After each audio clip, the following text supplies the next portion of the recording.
ਵਾਹਿਗੁਰੂ ਜੀ ਕਾ ਖਾਲਸਾ ਵਾਹਿਗੁਰੂ ਜੀ ਕੀ ਫਤਿਹ। Programme current affairs ਦੇ ਵਿੱਚ ਯੂਕੇ, ਯੂਰਪ ਅਤੇ ਦੇਸ਼ ਵਿਦੇਸ਼ ਦੇ ਸਰੋਤਿਆਂ ਦਾ ਸਵਾਗਤ ਹੈ। ਸੋ ਅੱਜ ਦੇ ਪ੍ਰੋਗਰਾਮ ਦੇ ਵਿੱਚ ਜਿੱਥੇ ਖਬਰਾਂ ਦੇ ਉੱਤੇ ਕਰਾਂਗੇ ਚਰਚਾ, ਉਸ ਦੇ ਨਾਲ ਸ਼੍ਰੋਮਣੀ ਗੁਰਦੁਆਰਾ ਪ੍ਰਬੰਧਕ ਕਮੇਟੀ ਦੇ ਵਿੱਚ ਐਜ਼ ਏ ਗ੍ਰੰਥੀ ਦੇ ਤੌਰ ਦੇ ਉੱਤੇ ਸੇਵਾਵਾਂ ਨਿਭਾ ਰਿਹਾ ਗਿਆਨੀ ਮਾਨ ਸਿੰਘ ਹੋਰਾਂ ਦਾ ਅਸਤੀਫਾ ਬੜੀ ਚਰਚਾ ਦਾ ਵਿਸ਼ਾ ਬਣਿਆ ਹੋਇਆ ਆ। ਉਸ ਦੇ ਉੱਤੇ ਵੀ ਖਾਸ ਗੱਲਬਾਤ ਜਿਹੜੀ ਆ ਉਹ ਰਹੇਗੀ ਸਾਡੀ। ਸੋ ਆਓ ਮੇਰੇ ਨਾਲ ਅੱਜ ਗੈਸਟ ਨੇ ਸੀਨੀਅਰ ਪੱਤਰਕਾਰ ਸਰਦਾਰ ਜਸਵੀਰ ਸਿੰਘ ਜੀ ਪੱਟੀ, ਉਹਨਾਂ ਨਾਲ ਫਤਿਹ ਦੀ ਸਾਂਝ ਪਾਉਂਦੇ ਹਾਂ ਅਤੇ ਗੱਲਬਾਤ ਦਾ ਸਿਲਸਿਲਾ ਸ਼ੁਰੂ ਕਰਦੇ ਹਾਂ। ਪੱਟੀ ਸਾਹਿਬ, ਵਾਹਿਗੁਰੂ ਜੀ ਕਾ ਖਾਲਸਾ ਵਾਹਿਗੁਰੂ ਜੀ ਕੀ ਫਤਿਹ। ਵਾਹਿਗੁਰੂ ਜੀ ਕਾ ਖਾਲਸਾ ਵਾਹਿਗੁਰੂ ਜੀ ਕੀ ਫਤਿਹ ਜੀ। ਪੱਟੀ ਸਾਹਿਬ, ਸਵਾਗਤ ਹੈ ਤੁਹਾਡਾ ਪ੍ਰੋਗਰਾਮ ਦੇ ਵਿੱਚ। ਕਾਫੀ ਲੰਮੇ ਸਮੇਂ ਤੋਂ ਬਾਅਦ ਦੇ ਵਿੱਚ ਤੁਸੀਂ ਅੱਜ ਫਿਰ ਜਿਹੜੇ ਸਿੱਖ ਚੈਨਲ ਦੇ ਦਰਸ਼ਕ ਆ ਉਹਨਾਂ ਦੇ ਨਾਲ ਜੁੜੇ ਹੋ। ਸੋ ਸਭ ਤੋਂ ਪਹਿਲਾਂ ਮੇਰਾ ਸਵਾਲ ਇਹੀ ਹੈ ਕਿ ਗਿਆਨੀ ਮਾਨ ਸਿੰਘ ਹੋਰਾਂ ਨੇ ਜਿਹੜਾ ਅਸਤੀਫਾ ਦਿੱਤਾ ਅਤੇ ਉਹ ਇੰਨੀ ਜਲਦੀ ਪ੍ਰਵਾਨ ਵੀ ਹੋ ਗਿਆ, ਉਹ ਕੱਲ੍ਹ ਜਦੋਂ ਇਹ ਖਬਰਾਂ ਜਿਹੜੀਆਂ ਆ ਉਹ ਪੰਥਕ ਹਲਕਿਆਂ ਦੇ ਵਿੱਚ ਪਹੁੰਚਦੀਆਂ ਨੇ ਤਾਂ ਉਦੋਂ ਦੀ ਹੀ ਚਰਚਾ ਜਿਹੜੀ ਆ ਉਹ ਛਿੜੀ ਹੋਈ ਆ ਕਿ ਲਗਾਤਾਰ ਜਿਹੜਾ ਆ ਉਹ ਇਸ ਚੀਜ਼ ਨੂੰ ਲੈ ਕੇ ਕਈ ਤਰ੍ਹਾਂ ਦੇ ਕਿੰਤੂ ਪਰੰਤੂ ਜਿਹੜੇ ਆ ਉਹ ਕੀਤੇ ਜਾ ਰਹੇ ਨੇ। ਸੋ ਇਹ ਕੀ ਮਾਮਲਾ ਹੈਗਾ ਆ ਪੂਰਾ? ਜਿਹੜੇ ਗਿਆਨੀ ਮਾਨ ਸਿੰਘ ਹੋਰੀ ਹੈ ਜੀ, ਇਹ ਪਹਿਲਾਂ ਤਖਤ ਸ੍ਰੀ ਦਮਦਮਾ ਸਾਹਿਬ ਇੱਥੇ ਹੁੰਦੇ ਸੀ ਗ੍ਰੰਥੀ ਜੀ, ਤੇ ਇਹਨਾਂ ਬਾਰੇ ਇਹ ਚਰਚਾ ਵੀ ਇਹ ਕਥਾ ਵੀ ਬੜੀ ਸੋਹਣੀ ਕਰਦੇ ਆ, ਹੁਕਮਨਾਮਾ ਬੜਾ ਸੋਹਣਾ ਲੈਂਦੇ ਆ ਤੇ ਗੁਰਬਾਣੀ ਦੇ ਤੇ ਇਤਿਹਾਸ ਦੇ ਚੰਗੇ ਗਿਆਤਾ ਨੇ। ਮੰਜੀ ਸਾਹਿਬ ਤੋਂ ਵੀ ਕਥਾ ਕਰਦੇ ਰਹੇ ਆ ਇਹ, ਤੇ ਉਹਦੇ 'ਚ ਵੀ ਬਾਹਰ ਨਹੀਂ ਸੀ ਜਾਂਦੇ ਗੁਰਬਾਣੀ ਤੋਂ। ਹਾਂ, ਮੰਜੀ ਸਾਹਿਬ ਕਥਾ ਕਰਦੇ, ਜਿੱਥੇ ਵੀ ਕਥਾ ਕਰਦੇ ਹੋਣ, ਕਦੀ ਵੀ ਗੁਰਬਾਣੀ ਤੋਂ ਬਾਹਰ ਨਹੀਂ ਜਾਂਦੇ। ਜਾਂਦੇ ਆਮ ਤੌਰ ਤੇ ਸਾਡੇ ਜਿਹੜੇ ਕਥਾਵਾਚਕ ਨੇ ਉਹ ਆਮ ਤੌਰ ਤੇ ਜਿਹੜੀਆਂ ਬਾਹਰ ਦੀਆਂ ਕਹਾਣੀਆਂ ਸੁਣਨ ਲੱਗ ਪੈਂਦੇ, ਮਿਥਿਹਾਸ ਵੀ ਵਿੱਚ ਜੋੜ ਦਿੰਦੇ, ਮਿਥਿਹਾਸ ਜੋੜ ਦਿੰਦੇ, ਲੇਕਿਨ ਕਦੀ ਵੀ ਨਾ ਮਿਥਿਹਾਸ ਜੋੜਦੇ ਆ ਤੇ ਨਾ ਇਹ ਉਹ ਗੁਰਬਾਣੀ ਤੋਂ ਬਾਹਰ ਜਾਂਦੇ ਆ। ਜੀ ਜੀ। ਲੇਕਿਨ ਉਹਨਾਂ ਨੇ ਕੱਲ ਅਚਾਨਕ ਅਸਤੀਫਾ ਦਿੱਤਾ, ਉਹਦੇ ਤੇ ਕਈ ਪ੍ਰਕਾਰ ਦੀਆਂ ਚਰਚਾਵਾਂ ਦਾ ਸਿਲਸਿਲਾ ਸ਼ੁਰੂ ਹੋ ਗਿਆ ਜੀ। ਹਾਲੀ ਕਿ ਭਾਵੇਂ ਉਹਨਾਂ ਨੇ ਵਿੱਚ ਲਿਖਿਆ ਵੀ ਮੇਰੀ ਸਿਹਤ ਅੱਗੇ ਨਹੀਂ ਦਿੰਦੀ, ਆਪਣੀ ਸਿਹਤ ਨੂੰ ਮੁੱਖ ਰੱਖ ਕੇ ਅਸਤੀਫਾ ਦਿੰਦਾ ਜੀ ਜੀ, ਲੇਕਿਨ ਸਿਹਤ ਨੂੰ ਇੰਨੀ ਜਲਦੀ ਕੁਛ ਹੋਣਾ ਇੰਝ ਮਹਿਸੂਸ ਹੁੰਦਾ ਵੀ ਕੋਈ ਕਹਾਣੀ ਕੁਝ ਹੋਰ ਵੀ ਹੋ ਸਕਦੀ ਹੈ। ਜੀ ਜੀ। ਮੈਂ ਜੇ ਉਹਨਾਂ ਦੀ 52 ਸਾਲ ਉਮਰ ਜਿਹੜੀ 52 ਸਾਲ ਦੀ ਉਮਰ, ਉਹ ਬਕਾਇਦਾ ਤੌਰ ਤੇ ਹੈੱਡ ਗ੍ਰੰਥੀ ਦੀ ਲਾਈਨ 'ਚ ਲੱਗੇ ਸੀ। ਜੀ ਜੀ ਜੀ, ਬਿਲਕੁਲ। ਸ਼੍ਰੋਮਣੀ ਕਮੇਟੀ ਦੀ ਪ੍ਰਧਾਨ ਬੀਬੀ ਜਗੀਰ ਕੌਰ ਆ, ਉਹਨਾਂ ਦੇ ਪਹਿਲੇ ਨੰਬਰ ਤੇ ਸੀ ਵੀ ਇਹਨੂੰ ਹੈੱਡ ਗ੍ਰੰਥੀ ਲਾਉਣਾ ਉੱਥੇ ਅਸੀਂ ਦਰਬਾਰ ਸਾਹਿਬ। ਬਿਲਕੁਲ। ਉਹਦੇ ਵਿੱਚ ਗਿਆਨੀ ਰਘਬੀਰ ਸਿੰਘ ਵੀ ਲੱਗਣ ਵਾਸਤੇ ਸੀ, ਗਿਆਨੀ ਗੁਰਮਿੰਦਰ ਸਿੰਘ ਤਿਆਰ ਸੀ, ਰਘਬੀਰ ਸਿੰਘ ਵੀ ਭਾਵੇਂ ਤਖਤ ਸ੍ਰੀ ਕੇਸਗੜ੍ਹ ਦੇ ਜਥੇਦਾਰ ਨੇ, ਲੇਕਿਨ ਉਹ ਪ੍ਰੈਫਰ ਹੈੱਡ ਗ੍ਰੰਥੀ ਨੂੰ ਕਰਦੇ ਨੇ ਜੀ। ਗਿਆਨੀ ਮਾਨ ਸਿੰਘ ਬਾਰੇ ਚਰਚਾਵਾਂ ਪਾਈਆਂ ਜਾ ਰਹੀਆਂ ਸੀ ਵੀ ਵੇਖੋ ਜੀ ਇੱਥੇ ਆ ਹੋ ਗਿਆ ਜੀ, ਜੇ ਹੋ ਗਿਆ। ਉਹ ਚਰਚਾਵਾਂ ਠੀਕ ਆ ਜਾਂ ਗਲਤ, ਉਹ ਤੇ ਅਲੱਗ ਮੈਟਰ ਹੈ, ਲੇਕਿਨ ਸੰਗਤਾਂ 'ਚ ਭੰਬਲ ਭੂਸਾ ਪਾਇਆ, ਉਹਨੂੰ ਕਲੀਅਰ ਕਰਨਾ ਬਹੁਤ ਜ਼ਰੂਰੀ ਜੀ। ਬਿਲਕੁਲ, ਕਿਉਂਕਿ ਕਈ ਲੋਕ ਇਹ ਗੱਲ ਕਹਿ ਰਹੇ ਆ ਕਿ ਜਾਣਬੁੱਝ ਕੇ ਅਸਤੀਫਾ ਲਿਆ ਗਿਆ ਆ। ਇੱਥੇ ਸ਼੍ਰੋਮਣੀ ਗੁਰਦੁਆਰਾ ਪ੍ਰਬੰਧਕ ਕਮੇਟੀ ਦੇ ਵਿੱਚ ਜਿਹੜੀ ਆ ਉਹ ਪੋਲੀਟਿਕਸ ਚੱਲਦੀ ਆ, ਉਸ ਚੀਜ਼ ਨੂੰ ਲੈ ਕੇ ਜਿਹੜਾ ਜਾਣਬੁੱਝ ਕੇ ਇਹਨਾਂ ਨੂੰ ਹਟਾਇਆ ਗਿਆ। ਸੋ ਇਸ ਤਰ੍ਹਾਂ ਦੀਆਂ ਜਿਹੜੀਆਂ ਚਰਚਾਵਾਂ ਨੇ ਉਹ ਸਾਡਾ ਫਰਜ਼ ਆ ਕਿ ਉਹਨਾਂ ਨੂੰ ਥੋੜ੍ਹਾ ਜਿਹਾ ਕਲੀਅਰ ਕੀਤਾ ਜਾਵੇ। ਅੱਗੇ ਜਿਹੜੀ ਇਹ ਗੱਲ ਆ ਉਹ ਨਿਕਲ ਕੇ ਸਾਹਮਣੇ ਵੀ ਆ ਜਾਏਗੀ ਪੂਰੀ ਕਲੈਰਿਟੀ ਦੇ ਨਾਲ, ਪਰ ਜਿਹੜੀਆਂ ਖਬਰਾਂ ਸਾਡੇ ਤੱਕ ਪਹੁੰਚੀਆਂ ਨੇ ਉਹ ਜ਼ਰੂਰ ਪੱਟੀ ਸਾਹਿਬ ਆਪਾਂ ਚਾਹਾਂਗੇ ਕਿ ਕਲੀਅਰ ਕਰੀਏ। ਮੈਂ ਜਿੱਥੋਂ ਤੱਕ ਗਿਆਨੀ ਮਾਨ ਸਿੰਘ ਦੀ ਕਰੂ, ਕਹਿੰਦੇ ਜੀ ਕੋਈ ਵੀਡੀਓ ਆਈ ਆ, ਉਹ ਵੀਡੀਓ ਕੀ ਸਾਡੇ ਕੋਲ ਵੀਡੀਓ ਪੁੱਜੀ ਜੀ, ਕਿਹੜੀ ਵੀਡੀਓ, ਕਿਹੜੀ ਨਹੀਂ ਵੀਡੀਓ ਜੀ। ਜਦੋਂ ਪੁੱਜੂਗੀ ਫਿਰ ਅਸੀਂ ਡਿਸਕਸ ਕਰਾਂਗੇ, ਲੇਕਿਨ ਮੈਂ ਇਹ ਗੱਲ ਕਹਿ ਦਿਆਂ ਵੀ ਹਰਿਮੰਦਰ ਸਾਹਿਬ ਸਭ ਅੱਛਾ ਨਹੀਂ। ਗਿਆਨੀ ਮੋਹਨ ਸਿੰਘ ਹੈੱਡ ਗ੍ਰੰਥੀ ਹੁੰਦੇ ਸੀ ਤੇ ਉਹਨਾਂ ਆਪਣੀ ਕਥਾ ਕਰਦਿਆਂ ਜਿਹੜੇ ਸੀ ਸਭ ਪਾਠ ਕਰ ਰਹੇ ਸੀਗੇ, ਇੱਕ ਸਿੰਘ ਪਿੱਛੇ ਬੋਲੀ ਜਾਂਦਾ ਸੀ ਜੀ। ਇਹ ਕਪਾਠ ਕਰਦਿਆਂ ਭੁੱਲ ਗਏ ਤੇ ਭੁੱਲਣ ਕਰਕੇ ਉਹਨੂੰ ਗਾਲ ਵੀ ਕੱਢੀ ਸੀ ਸਪੀਕਰ 'ਚ ਇਹਨਾਂ ਦੇ ਉੱਥੇ। ਅੱਛਾ ਜੀ। ਫਿਰ ਇੱਕ ਹੋਰ ਗ੍ਰੰਥੀ ਸੀ, ਉਹਨਾਂ ਦੀ ਚਰਚਾ ਪਈ ਸੀ ਵੀ ਉਹਨਾਂ ਦਾ ਕੋਈ ਔਰਤਾਂ ਦਾ ਸੰਬੰਧ ਸੀਗਾ। ਉਸ ਟਾਈਮ ਤੇ ਭਾਵੇਂ ਉਹਨਾਂ ਨੂੰ ਕੁਛ ਨਹੀਂ ਕਿਹਾ, ਲੇਕਿਨ ਕੁਝ ਸਮੇਂ ਬਾਅਦ ਉਹਨਾਂ ਨੂੰ ਕੋਈ ਹੋਰ ਕਹਿ ਕੇ ਵੀ ਨਹੀਂ ਇਹਨਾਂ ਦੀ ਕੰਮਕਾਰ ਠੀਕ ਨਹੀਂ ਹੈਗਾ, ਇਹ ਨੌਕਰੀ ਤੋਂ ਗੈਰ ਜਰੋਗੇ, ਇਹਨਾਂ ਨੂੰ ਛੁੱਟੀ ਕੀਤੀ ਜਾਂਦੀ ਹੈ। ਜੀ ਜੀ। ਲੇਕਿਨ ਜੇ ਇਹਨਾਂ ਗੱਲਾਂ ਦੀ ਗੱਲ ਕੀਤੀ ਜਾਵੇ ਤੇ ਇੱਥੇ ਤੇ ਦੇਖਦੇ ਸਾਡੇ ਪ੍ਰਧਾਨ ਸਾਹਿਬ ਹੁੰਦੇ ਸੀ KCPC ਦੇ ਜੀ, ਬੜੇ ਚਰਚਾ 'ਚ ਵਿਸ਼ੇ ਰਹੇ। ਟੋੜਾ ਸਭ ਤੋਂ ਵੱਧ ਸਮਾਂ ਉਹ ਰਹਿੰਦੇ ਪ੍ਰਧਾਨ। ਇੱਕ ਵਾਰੀ ਉਹ ਬੰਬੇ ਜਾ ਰਹੇ ਸੀਗੇ ਤੇ 3 ਟਿਕਟਾਂ ਸੀ ਉਹਨਾਂ ਦੇ ਕੋਲ ਜੀ। ਸਰਦਾਰ ਸਿਮਰਨ ਸਿੰਘ ਮਾਨ ਨੇ ਉਹਦੇ ਇੱਕ ਬਿਆਨ ਲਾਇਆ ਸੀ ਅਖਬਾਰ ਦੇ ਵਿੱਚ ਵੀ ਸਾਨੂੰ ਪ੍ਰਧਾਨ ਸਾਹਿਬ ਇਹ ਦੱਸਣ ਵੀ 2 ਤੇ ਇਹ ਬੰਦੇ ਹੈਗੇ ਸੀ, ਇੱਕ ਇਹ ਤੇ ਇਹਨਾਂ ਨੇ ਇੱਕ ਇਹਨਾਂ ਦਾ ਸੈਕਟਰੀ ਸੀਗਾ, ਤੀਜਾ ਕੌਣ ਸੀਗਾ ਜੀ। ਜਦੋਂ ਉਹ ਬਿਆਨ ਛਪਿਆ ਸੀ ਪ੍ਰਧਾਨ ਸਾਹਿਬ ਫਿਰ ਮਾਨ ਸਾਹਿਬ ਦੇ ਕੋਲੇ ਗਏ ਸੀ ਵੀ ਸਾਡੀ ਮਿੱਟੀ ਪਲੀਤ ਨਾ ਕਰੋ। ਉਹ ਕੌਣ ਸੀਗਾ ਅਜੇ ਤੱਕ ਨਹੀਂ ਉਹ ਭੇਦ ਦਾ ਭੇਦ ਬਣਿਆ ਪਿਆ। ਇਸ ਕਰਕੇ ਸਭ ਅੱਛਾ ਨਹੀਂ। ਸਾਡੀ ਸਿੱਖ ਰਤ ਮਰਿਆਦਾ ਜਿਹੜੀ ਆ ਉਹ ਬੜਾ ਕੁਝ ਕਹਿੰਦੀ ਆ, ਬੜਾ ਕੁਝ ਸਿਖਾਉਂਦੀ ਆ ਜੀ। ਲੇਕਿਨ ਸਾਡੀ ਬਦਕਿਸਮਤੀ ਇਹ ਵੀ ਇੱਕ ਹੈਗੀ ਆ, ਮਿਸ਼ਨਰੀ ਤੇ ਟਕਸਾਲੀ ਜਿਹੜਾ ਚੱਕਰ ਚੱਲ ਰਿਹਾ ਵਾ ਜੀ। ਜਿਹੜੇ ਗਿਆਨੀ ਮਾਨ ਸਿੰਘ ਹੋਰੀ ਸੀ ਉਹ ਮਿਸ਼ਨਰੀ ਨੇ ਜੀ। ਤੇ ਟਕਸਾਲੀ ਨਹੀਂ ਚਾਹੁੰਦੇ ਵੀ ਇੱਥੇ ਕੋਈ ਜਿਹੜਾ ਵਾ ਉਹ ਮਿਸ਼ਨਰੀ ਲੱਗੇ, ਉਹ ਕਹਿੰਦੇ ਟਕਸਾਲੀ ਕੋਈ ਲੱਗੇ ਇੱਥੇ। ਇਸ ਕਰਕੇ ਹੋ ਸਕਦਾ ਕਿਸੇ ਦੀ ਸਾਜ਼ਿਸ਼ ਵੀ ਹੋਵੇ, ਅਸੀਂ ਕਿਸੇ ਤੇ ਕੋਈ ਗਰੰਟੀ ਨਹੀਂ ਦਿੰਦੇ ਜੀ। ਹੁਣ ਜੇ ਆਪਾਂ ਕਹਿੰਦੇ ਗਿਆਨੀ ਮਾਨ ਸਿੰਘ ਦੀ ਗੱਲ ਕਰ ਲਈਏ ਕਿ ਚਲੋ ਉਹਨਾਂ ਤੇ ਅਸਤੀਫਾ ਦੇ ਦਿੱਤਾ, ਅਸੀਂ ਕਹਿੰਦੇ ਵੀ ਇਹਦੀ ਪੜਤਾਲ ਹੋ ਕੇ ਜਨਤਕ ਤੌਰ ਤੇ ਜਨਤਾ ਨੂੰ ਦੱਸਿਆ ਜਾਵੇ ਵੀ ਅਸਲ ਕਾਰਨ ਕੀ ਸੀਗੇ ਜੀ। ਲੋਕ ਵੱਖ-ਵੱਖ ਪ੍ਰਕਾਰ ਦੀਆਂ ਕਿਆਸਾਂ ਲੱਗ ਸਕਦੀਆਂ। ਜੇ ਵੀਡੀਓ ਕੀ ਬਣਾਉਣੀ ਹੋਵੇ ਤੇ ਕਿਹੜੀ ਚੀਜ਼ ਨਹੀਂ ਬਣਦੀ ਅੱਜ ਕੱਲ, ਹਰ ਇੱਕ ਚੀਜ਼ ਬਣ ਜਾਂਦੀ ਹੈ। ਜੀ ਜੀ ਜੀ। ਜਾਂ ਕੋਈ ਔਰਤ ਆ ਕੇ ਇਲਜ਼ਾਮ ਲਾਵੇ ਫਿਰ ਗੱਲ ਬਣਦੀ ਹੈ ਜੀ। ਇੱਕ ਇੱਥੇ ਸਾਡੇ ਮਾਨਯੋਗ ਗ੍ਰੰਥੀ ਸਿੰਘ ਸੀ, ਰਾਗੀ ਸਿੰਘ ਸੀਗੇ ਜੀ। ਉਹਨਾਂ ਤੇ ਇਲਜ਼ਾਮ ਇੱਕ ਵਿਦੇਸ਼ ਦੀ ਲੇਡੀ ਨੇ ਲਾਏ ਸੀਗੇ। ਉਸ ਲੇਡੀ ਨੇ ਸੰਗੀਨ ਇਲਜ਼ਾਮ ਲਾਏ ਸੀ, ਬਕਾਇਦਾ ਤੌਰ ਤੇ ਉਹਨੂੰ ਸਸਪੈਂਡ ਕੀਤਾ ਗਿਆ। ਜੀ। ਤੇ ਮੈਂ ਇੱਕ ਖਬਰ ਵੀ ਲਾਈ ਸੀ ਵੀ ਜਦੋਂ ਇੱਕ ਦਰਬਾਰ ਸਾਹਿਬ ਦਾ ਰਾਗੀ ਇਲੂ ਇਲੂ ਕਰਦਾ ਫੜਿਆ ਗਿਆ, ਜੀ। ਉਹ ਸਸਪੈਂਡ ਹੋਇਆ। ਸਸਪੈਂਡ ਹੋਣ ਤੋਂ ਬਾਅਦ ਸਿਫਾਰਸ਼ਾਂ ਪਈਆਂ, ਉਹਨੂੰ ਬਹਾਲ ਵੀ ਕਰ ਦਿੱਤਾ, ਉਹ ਅੱਜ ਵੀ ਨੌਕਰੀ ਕਰਦਾ। ਜੀ। ਇੱਕ ਹੋਰ ਰਾਗੀ ਸੀ, ਉਹਨੇ ਗਲਤੀ ਕਰ ਲਈ ਔਰ ਉਹਨੇ ਮੁੜ ਕੇ ਇੰਨੀ ਗੱਲ ਕਹੀ ਵੀ ਮੈਂ ਗਲਤੀ ਕੀਤੀ, ਮੇਰੇ ਸਿਰ ਛਿੱਤਰ ਮਾਰੋ।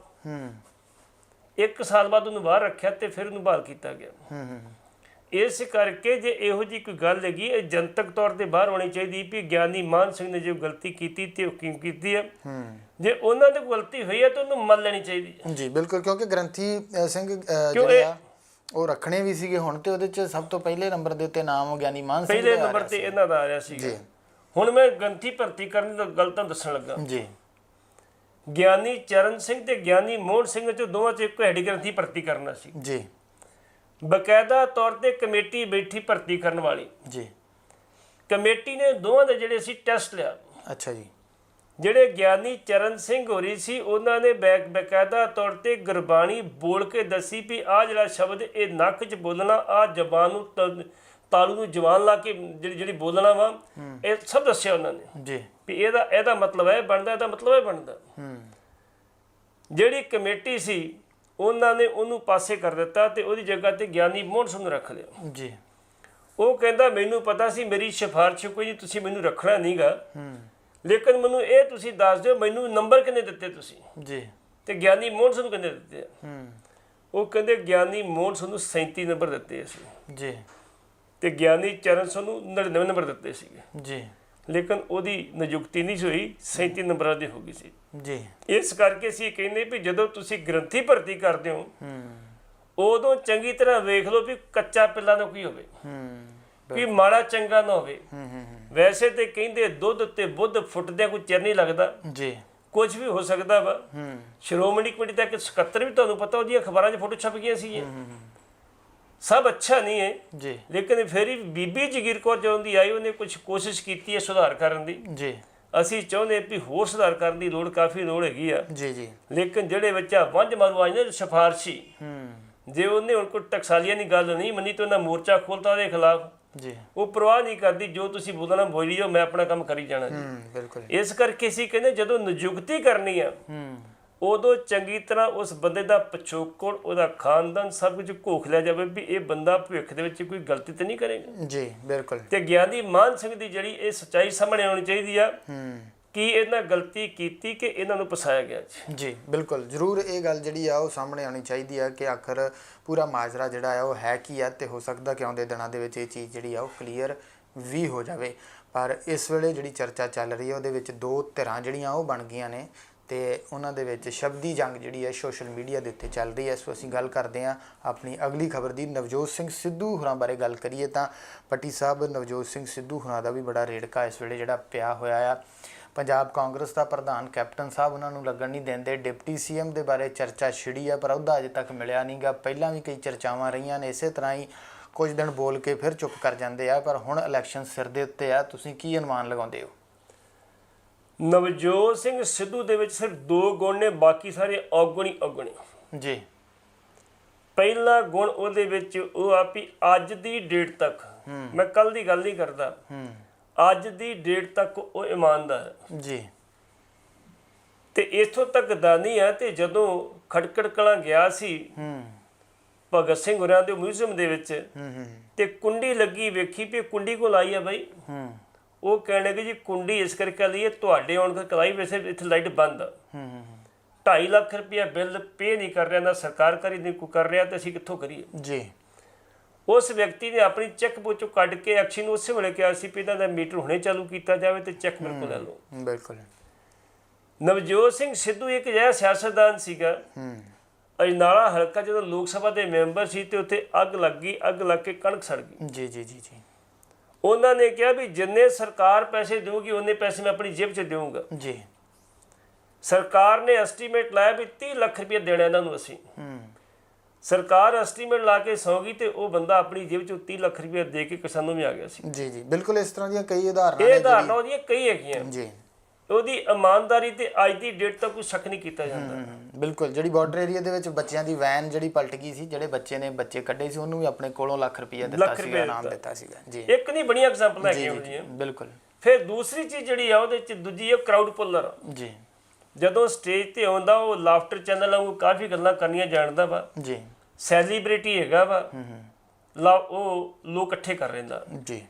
ਤੀਸਰੀ ਚੀਜ਼ ਇਹ ਆ ਵੀ ਜਦੋਂ ਦਾ ਉਹ ਕਾਂਗਰਸ ਆਇਆ ਸੀ, ਜਦੋਂ ਪਾਕਿਸਤਾਨ ਗਿਆ ਸੀ, ਪਾਕਿਸਤਾਨ ਦੀ ਸਟੇਜ ਤੋਂ ਇੰਨੀ ਗੱਲ ਕਹੀ ਸੀ ਵੀ ਮੇਰੀ ਬਾਕੀ ਦੀ ਜ਼ਿੰਦਗੀ ਗਾਂਧੀ ਪਰਿਵਾਰ ਨਾਲ ਲਿਖ ਦਿੱਤੀ ਗਈ ਜੀ। ਕੁਝ ਲੋਕ ਕਹਿੰਦੇ ਸੀ ਵੀ ਸਿਆਸਤ 'ਚ ਕੁਝ ਵੀ ਹੋ ਸਕਦਾ ਵਾ ਜੀ, ਲੇਕਿਨ ਪਿੱਛੇ ਤੋਂ ਉਹਨਾਂ ਨੇ ਫਿਰ ਕਹਿਤਾ ਇੱਕ ਵਾਰੀ ਵੀ ਮੇਰੀ ਜ਼ਿੰਦਗੀ ਗਾਂਧੀ ਪਰਿਵਾਰ ਦੇ ਲਿਖੇ ਲੱਗ ਚੁੱਕੀ ਹੈ। ਇਹਦਾ ਮਤਲਬ ਵੀ ਉਹ ਕਾਂਗਰਸ ਛੱਡਣ ਲਈ ਤਿਆਰ ਨਹੀਂ ਜੀ। ਲੇਕਿਨ ਕੈਪਟਨ ਅਮਰਿੰਦਰ ਸਿੰਘ ਦੀ ਇਸ ਵੇਲੇ ਜਿਹੜੀ ਪਿਛਲੀ ਵਾਰੀ ਇਹ ਚੋਣ ਜਿੱਤੀ ਗਈ ਸੀ ਤੇ ਉਹ ਕੈਪਟਨ ਦੇ ਨਾਲ ਜਿੱਤੀ ਗਈ ਸੀ, ਨਾ ਕਿ ਕਾਂਗਰਸ ਨਾਲ ਜਿੱਤੀ ਗਈ। ਪਾਟੀ ਸਾਹਿਬ ਵੈਸੇ ਕੈਪਟਨ ਅਮਰਿੰਦਰ ਸਿੰਘ ਉਹਨਾਂ ਦੀ ਉਮਰ ਇਸ ਵੇਲੇ ਕਿੰਨੀ ਕੁ ਹੋ ਗਈ ਆ? ਉਹਨਾਂ ਦੀ ਉਮਰ ਵੇਖਾ 88 ਸਾਲ ਕੇ ਇੱਥੇ 80 ਉੱਪਰ ਹੀ ਆ। ਜੀ ਜੀ ਜੀ ਬਿਲਕੁਲ। ਪਰ ਜਿਹੜੇ ਕੋਈ ਸਿਆਸਤਦਾਨ ਨੌਜਵਾਨ ਨੇ ਉਹਨਾਂ ਨੂੰ ਮੌਕਾ ਵੀ ਮਿਲਣਾ ਚਾਹੀਦਾ, ਪਾਰਟੀਆਂ ਨੂੰ ਇਹ ਵੀ ਸੋਚਣਾ ਚਾਹੀਦਾ ਕਿ ਇੱਕੋ ਹੀ ਬੰਦੇ ਨੂੰ ਘਸੀਟੀ ਜਾਂਦੇ ਆ। ਜਿਹੜਾ ਬੰਦਾ ਕੱਲ ਮੋਢੇ ਤੇ ਖੁੰਡਾ ਰੱਖ ਕੇ ਚੱਲਦਾ ਸੀ ਵੀ ਮੈਂ ਕਾਲੀ ਸਿੱਧੇ ਕਰਨੇ ਆ, ਅੱਜ ਉਹ ਖੁਦ ਖੁੰਡੀ ਦਾ ਤੁਰਦਮ ਤੇ ਆਪ ਹੀ ਸਿਆਸਤ ਸੱਜਣੀ ਚਾਹੀਦੀ ਹੈ। ਬਿਲਕੁਲ। ਇਸ ਕਰਕੇ ਕੈਪਟਨ ਅਮਰਿੰਦਰ ਸਿੰਘ ਹੋਰੀ ਛੱਡਣ ਲਈ ਤਿਆਰ ਨਹੀਂ। ਕੈਪਟਨ ਅਮਰਿੰਦਰ ਸਿੰਘ ਦੇ ਦੋਸ਼ ਲੱਗਦੇ ਰਿਹਾ ਵੀ ਜਿਹੜੀ ਇਸ ਵਾਰੀ ਟਨਿਓਰ ਸੀ ਇਹਨਾਂ ਦੀ ਜੀ, ਉਹ ਟੋਟਲੀ 75-25 ਦੀ ਰਹੀ, ਜੋ ਨਵਜੋਤ ਸਿੰਘ ਸਿੱਧੂ ਕਹਿ ਰਿਹਾ ਜੀ। ਇਹ ਅਕਾਲੀਆਂ ਕਾਂਗਰਸੀ ਦੇ ਕੰਮ ਦੀ ਬਜਾਏ ਅਕਾਲੀਆਂ ਦੇ ਕੰਮ ਅੱਜ ਵੀ ਹੋ ਰਿਹਾ। ਹੁਣ ਉਹਦੇ ਵਿੱਚ ਨਵਜੋਤ ਸਿੰਘ ਸਿੱਧੂ ਜਿਹੜੀ ਉਹਦੀਆਂ ਖਾਸ਼ਾਂ ਬੜੀਆਂ ਨੇ। ਜਦੋਂ ਉਹਨੂੰ ਮੰਤਰੀਸ਼ਿਪ ਤੋਂ ਪਾਸੇ ਕੀਤਾ, ਕਹਿੰਦਾ ਮੇਰਾ ਕਸੂਰ ਦੱਸੋ ਪਹਿਲਾਂ ਤੁਸੀਂ ਜੀ, ਮੈਂ ਬਿਜਲੀ ਮੰਤਰੀ ਨਹੀਂ ਬਣਨਾ। ਉਹਨੇ ਚੰਗਾ ਕੀਤਾ। ਜੇ ਉਹਨਾਂ ਦਿਨਾਂ 'ਚ ਉਹ ਬਿਜਲੀ ਮੰਤਰੀ ਬਣ ਜਾਂਦਾ ਤੇ ਅਕਾਲੀਆਂ ਨੇ ਉਹਦੇ ਘਰ ਦੇ ਬਾਅਦ ਆਪਣੀ ਕਿਸਾਨ ਯੂਨੀਅਨ ਨੇ ਪੱਕਾ ਮੋਰਚਾ ਲਵਾ ਦੇਣਾ ਸੀ। ਭਾਵੇਂ ਬਾਅਦ 'ਚ ਆ ਮੋਰਚਾ ਲੱਗਿਆ ਵੱਖਰਾ ਹੋ ਗਿਆ, ਵੱਖਰੀ ਗੱਲ ਆ। ਬਿਲਕੁਲ। ਲੇਕਿਨ ਉਹਦੀ ਇਹ ਗੱਲ ਸੀ ਵੀ ਮੈਂ ਜਿਹੜਾ ਕੋਈ ਕੰਮ ਕਰਨ ਲਈ ਤਿਆਰ ਹਾਂ, ਲੇਕਿਨ ਮੇਰਾ ਕਸੂਰ ਦੱਸਿਆ ਜਾਵੇ, ਮੈਂ ਗਲਤ ਕੀ ਕੀਤਾ ਉੱਥੇ, ਮੈਂ ਸੁਧਾਰ ਕੀਤੇ ਉੱਥੇ ਜੀ, ਤੁਹਾਨੂੰ ਸੁਧਾਰ ਚੰਗੇ ਨਹੀਂ ਲੱਗੇ। ਇਸ ਕਰਕੇ ਅੱਜ ਜਿਹੜਾ ਨਵਜੋਤ ਸਿੰਘ ਸਿੱਧੂ ਆ ਉਹ ਚਾਹੁੰਦਾ ਵੀ ਮੈਨੂੰ ਸਟੇਟ ਦੀ ਪ੍ਰਧਾਨਗੀ ਦਿੱਤੀ ਜਾਵੇ ਜੀ। ਹਰੀਸ਼ ਰਾਵਤ ਜਿਹੜੇ ਉੱਥੋਂ ਦੇ ਉੱਤਰਾਖੰਡ ਦੇ ਮੁੱਖ ਮੰਤਰੀ ਰਹੇ ਆ ਜੀ, ਪਿਛਲੀ ਵਾਰੀ 2 ਸੀਟਾਂ ਤੋਂ ਲੜੇ ਸੀ ਤੇ ਦੋਵੇਂ ਹਾਰ ਗਏ ਸੀ। ਹੁਣ ਹਰੀਸ਼ ਰਾਵਤ ਫਿਰ ਉੱਥੇ ਇਲੈਕਸ਼ਨ ਲੜਨੀ ਚਾਹੁੰਦੇ ਆ ਜੀ। ਹਰੀਸ਼ ਰਾਵਤ ਨੂੰ ਜਿਹੜੀ ਹੋ ਗਈ ਸੀ ਪਹਿਲੀ ਕੁਮਾਰੀ ਜਿਹੜੀ ਬੀਬੀ ਸੀਗੀ, ਉਹਨੂੰ ਪਾਸੇ ਕਰਕੇ ਹਰੀਸ਼ ਰਾਵਤ ਨੂੰ ਲਿਆਂਦਾ ਸੀ ਵੀ ਇਹ ਕੁਝ ਕਰੂਗਾ ਜੀ। ਹਰੀਸ਼ ਰਾਵਤ ਨੇ 2 ਗੱਲਾਂ ਕਹੀਆਂ ਜੀ। ਪਹਿਲੀ ਗੱਲ ਉਹਨਾਂ ਕਹੀ ਆ ਵੀ ਮੁੱਖ ਮੰਤਰੀ ਕੈਪਟਨ ਅਮਰਿੰਦਰ ਸਿੰਘ ਨਹੀਂ ਬਦਲੇ ਜਾਣਗੇ ਜੀ। ਨਵਜੋਤ ਸਿੰਘ ਸਿੱਧੂ ਬਾਰੇ ਕਿਹਾ ਵੀ ਇਹ ਕਾਂਗਰਸ ਦਾ ਭਵਿੱਖ ਆ। ਮਤਲਬ ਕਹਿ ਦਿੱਤਾ ਵੀ ਕੈਪਟਨ ਸਾਹਿਬ ਇਸ ਵਾਰੀ ਨਹੀਂ ਬਦਲੇ ਜਾਣਗੇ, ਲੇਕਿਨ ਅਗਰੀਵਨੀ ਜਿਹੜੇ ਆ ਉਹ ਸਿੱਧੂ ਰੂਪ 'ਚ ਕਹਿਤਾ ਵੀ ਮੁੱਖ ਮੰਤਰੀ ਜਿਹੜੇ ਉਹ ਸਿੱਧੂ ਸਾਹਿਬ ਬਣ ਸਕਦੇ ਜੀ। ਹੁਣ ਸਿੱਧੂ ਸਾਹਿਬ ਦੀ ਡਿਮਾਂਡ ਕੀ ਹੈ? ਉਹ ਕਹਿੰਦੇ ਜੀ ਮੈਨੂੰ ਕੋਈ ਮੰਤਰੀਸ਼ਿਪ ਨਹੀਂ ਚਾਹੀਦੀ ਜੀ, ਕੋਈ ਡਿਪਟੀ ਮੁੱਖ ਮੰਤਰੀ ਨਹੀਂ ਚਾਹੀਦੀ, ਮੈਨੂੰ ਤੁਸੀਂ ਪ੍ਰਦੇਸ਼ ਕਾਂਗਰਸ ਦਾ ਪ੍ਰਧਾਨ ਬਣਾਓ। ਇਹਦੇ ਪਿੱਛੇ ਵੀ ਇੱਕ ਪੱਟੀ ਸਾਹਿਬ ਰਾਜ ਲੁਕਿਆ ਹੋ ਸਕਦਾ, ਕਿਉਂਕਿ ਜਿਹੜਾ ਪ੍ਰਦੇਸ਼ ਕਾਂਗਰਸ ਦਾ ਪ੍ਰਧਾਨ ਹੁੰਦਾ ਆ ਅਗਾਂਹ ਜਦੋਂ ਇਲੈਕਸ਼ਨ ਤੋਂ ਬਾਅਦ ਮੁੱਖ ਮੰਤਰੀ ਦਾ ਦਾਅਵੇਦਾਰ ਵੀ ਉਹੀ ਹੁੰਦਾ। ਇਹ ਚੱਲਦਾ ਆਇਆ ਵਾ ਕਾਂਗਰਸ ਦੇ ਵਿੱਚ ਹੁਣ ਤੱਕ। ਮੈਂ ਉਹੀ ਗੱਲ ਕਰਨ ਜੀ, ਉਹੀ ਗੱਲ ਕਰਨ ਲੱਗਾ ਜੀ। ਉਹਦੇ ਵਿੱਚ ਹੁਣ ਕੈਪਟਨ ਅਮਰਿੰਦਰ ਸਿੰਘ ਨੂੰ ਖਤਰਾ ਇਹੀ ਹੈ ਵੀ ਜੇ ਕਿਤੇ ਨੂੰ ਪ੍ਰਧਾਨ ਬਣਾਤਾ ਤੇ ਜਿਹੜੀ ਚੋਣ ਲੜੀ ਜਾਣੀ ਉਹ ਪ੍ਰਧਾਨ ਦੀ ਅਗਵਾਈ ਹੇਠ ਲੜੀ ਜਾਣੀ ਹੈ। ਬਿਲਕੁਲ। ਉਦੋਂ ਮੁੱਖ ਮੰਤਰੀ ਨੂੰ ਕਿਸੇ ਨੇ ਪੁੱਛਣਾ ਜੀ, ਤੇ ਕੱਲ ਨੂੰ ਜੇ ਕਿਤੇ ਸੀਟਾਂ ਗੁਜ਼ਾਰੇ ਜੋਗੀਆਂ ਆ ਜਾਂਦੀਆਂ ਤੇ ਫਿਰ ਜਿਹੜਾ ਪ੍ਰਧਾਨ ਹੋਊਗਾ ਉਹੀ ਦਾਅਵੇਦਾਰ ਬਣੇਗਾ ਮੁੱਖ ਮੰਤਰੀ ਦਾ। ਬਿਲਕੁਲ ਬਿਲਕੁਲ ਦਰੁਸਤ ਹੈ। ਪ੍ਰਿੰਕਾ ਗਾਂਧੀ ਤੇ ਰਾਹੁਲ ਗਾਂਧੀ ਜਿਹੜੇ ਉਹ ਸਿੱਧੂ ਨੂੰ ਕਿਸੇ ਸ਼ਰਤ ਵੀ ਛੱਡਣ ਲਈ ਤਿਆਰ ਨਹੀਂ ਜੀ। ਜਿਹੜੀ ਇਹਨਾਂ ਰਿਪੋਰਟ ਤਿਆਰ ਕੀਤੀ ਉਹਦੇ 'ਚ ਕਹਿ ਦਿੱਤਾ ਗਿਆ ਵੀ 2 ਡਿਪਟੀ ਮੁੱਖ ਮੰਤਰੀ ਲਾ ਦਿਓ, ਇੱਕ ਦਲਿਤ ਲਾ ਦਿਓ, ਇੱਕ ਲਾ ਦਿਓ ਸਿੱਧੂ ਨੂੰ। ਸਿੱਧੂ ਨੇ ਚਿੱਟੇ ਲਫ਼ਜ਼ਾਂ 'ਚ ਕਹਿ ਦਿੱਤਾ ਵੀ ਮੈਂ ਪਹਿਲਾਂ ਕਹਿ ਚੁੱਕਾ, ਨਾ ਮੈਂ ਮੰਤਰੀ ਤੇ ਨਾ ਮੈਂ ਡਿਪਟੀ ਮੁੱਖ ਮੰਤਰੀ ਮੈਂ ਨਹੀਂ ਬਣਨਾ। ਜੇ ਤੁਸੀਂ ਮੈਨੂੰ ਕੁਝ ਦੇਣਾ ਤੇ ਮੈਨੂੰ ਸਟੇਟ ਦੀ ਪ੍ਰਧਾਨਗੀ ਦੇ ਦਿਓ, ਤੁਹਾਨੂੰ ਇਲੈਕਸ਼ਨ ਜਿੱਤ ਕੇ ਮੈਂ ਦੇ ਦੂੰਗਾ। ਇਹਦੇ ਦੋ ਰਾਵਾਂ ਵੀ ਕੋਈ ਨਹੀਂ ਹੈਗੀਆਂ। ਅੱਜ ਵੀ ਪੰਜਾਬ ਦਾ ਨੌਜਵਾਨ ਸਿੱਧੂ ਨੂੰ ਪਸੰਦ ਕਰਦਾ, ਬਿਲਕੁਲ। ਉਹ ਜਿੱਥੇ ਜਾਂਦਾ ਨੌਜਵਾਨ ਦੇ ਪਿੱਛੇ ਪਿੱਛੇ ਫਿਰਦਾ ਵਾ। ਜੇ ਕਾਂਗਰਸ ਦੀ ਕਿਸਮਤ ਚੰਗੀ ਹੋਈ ਜੀ ਤੇ ਸਿੱਧੂ ਨੂੰ ਇਹ ਪ੍ਰਧਾਨਗੀ ਦੇ ਕੇ ਨਵਾਜ਼ ਦੇਣਗੇ ਜੀ। ਜੇ ਮਾੜੀ ਹੋਈ ਤੇ ਫਿਰ ਤੁਹਾਡੇ ਸਾਹਮਣੇ ਆ ਵੀ ਅੱਜ ਦੀ ਡੇਟ ਦੇ ਵਿੱਚ ਸਿਰਫ 4 ਮੰਤਰੀ ਰਹਿ ਗਏ ਕੈਪਟਨ ਸਾਹਿਬ ਨਾਲ, ਬਾਕੀ ਮੰਤਰੀ ਵੀ ਭੱਜ ਗਏ ਆ ਜੀ। 70 ਦੇ ਕਰੀਬ ਐਮਐਲਏ ਕਹਿ ਕੇ ਆ ਵੀ ਤੁਸੀਂ ਸਾਨੂੰ ਲੀਡਰਸ਼ਿਪ ਤਬਦੀਲੀ ਕਰਨੀ ਪਊ ਜੀ। ਜਾਖੜ ਸਾਹਿਬ ਛੱਡਣ ਲਈ ਤਿਆਰ ਨੇ ਜੀ। ਜਾਖੜ ਸਾਹਿਬ ਚਾਹੁੰਦੇ ਵੀ ਮੈਨੂੰ 6 ਮਹੀਨੇ ਲਈ ਮੰਤਰੀ ਬਣਾ ਦਿਓ, ਮੈਂ ਆਪਣੇ ਇਲਾਕੇ ਦਾ ਕੁਝ ਸੁਧਾਰ ਕਰਨਾ। ਹੁਣ ਹਾਲ ਦੀ ਕੜੀ ਜਿਹੜੀ 4 ਦਿਨ ਵਾਸਤੇ ਉਹ ਰਿਪੋਰਟ ਫਿਰ ਪੈਂਡਿੰਗ ਕਰ ਲਈ ਹੈ ਕਮੇਟੀ ਨੇ ਜੀ ਕਿ ਸਿੱਧੂ ਸਾਹਿਬ ਇਹਨੂੰ ਘੱਟ ਮੰਨਣ ਲਈ ਤਿਆਰ ਨਹੀਂ। ਬਿਲਕੁਲ। ਤੇ ਕੈਪਟਨ ਸਾਹਿਬ ਇਹ ਦੇਣ ਲਈ ਤਿਆਰ ਨਹੀਂ। ਕੈਪਟਨ ਸਾਹਿਬ ਕਹਿੰਦੇ ਦੇਖੋ ਇਹ ਸਿੱਧੂ ਟੀਮ 'ਚ ਕੈਪਟਨ ਇੱਕੋ ਹੀ ਹੁੰਦਾ। ਤੂੰ ਕਹਿੰਦਾ ਕਿਹੜਾ ਕੈਪਟਨ, ਹੁਣ ਤੈਨੂੰ ਕੈਪਟਨ ਪਤਾ ਲੱਗੂ ਕਿਹੜਾ ਕੈਪਟਨ। ਹੁਣ ਵੇਖੋ ਬਣਦਾ ਕੀ ਆ ਜੀ। ਜੇ ਸਿੱਧੂ ਹੋਰੀ ਬਾਗੀ ਹੁੰਦੇ ਆ, ਕੱਲ ਇੱਕ ਅਫਵਾਹ ਹੋਰ ਉੱਡੀ ਸੀ ਵੀ ਸਿੱਧੂ ਸਾਹਿਬ ਤੇ ਕੁੰਵਰ ਵਿਜੇ ਪ੍ਰਤਾਪ ਦੋਵੇਂ ਆਮ ਆਦਮੀ ਪਾਰਟੀ ਸ਼ਾਮਲ ਹੋ ਰਹੇ ਆ ਜੀ।